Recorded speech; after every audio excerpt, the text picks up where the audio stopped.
पुण्यातील हडपसरमधील उषा किरण रुग्णालयात जिवंत बॉम्ब ठेवणाऱ्या आरोपीला एसटीएसच्या पथकाने अटक केली आहे. एसटीएसने आरोपीला नागपूर रेल्वे स्थानकावरून ताब्यात घेतले. त्याची चौकशी सुरू आहे.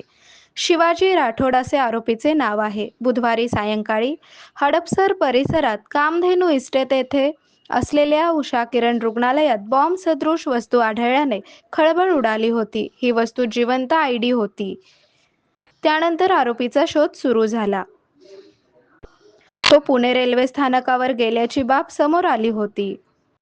आरोपी शिवाजी राम राठोड वय 30 राहणार सोलापूर याला एसटीएसच्या पथकाने नागपूर रेल्वे स्थानकावरून ताब्यात घेतले. तो मूळचा सोलापूरचा आहे. तो उत्तर सोलापुरातील कवठे गावातील रहिवासी आहे.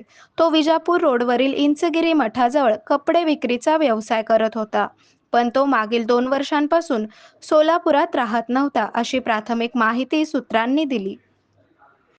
राठोड याने रोजगारासाठी विविध उद्योग सुरू केले होते. तो काही दिवस चप्पल विक्रीचे दुकान चालवत होता. सध्या तो पुण्यात राहत होता. तेथेही त्याने चप्पल विक्रीचे दुकान सुरू केले होते.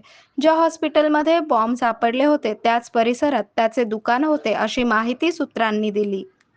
आरोग्य म्हणजे केवळ औषध नाही, तर निसर्गाच्या योग्य उपचारांनी मिळणारी खरी आरामदायक अनुभूती. सोलापूरमध्ये निसर्गोपचाराचं विश्वासाचं नाव लिमये निसर्गोपचार केंद्र. इथे उपलब्ध आहेत विना औषध उपचार पद्धती, ॲक्युप्रेशर, ॲक्युपंक्चर, कपिंग आणि मसाज थेरपी. सर्व प्रकारच्या आजारांवर निसर्गाच्या माध्यमातून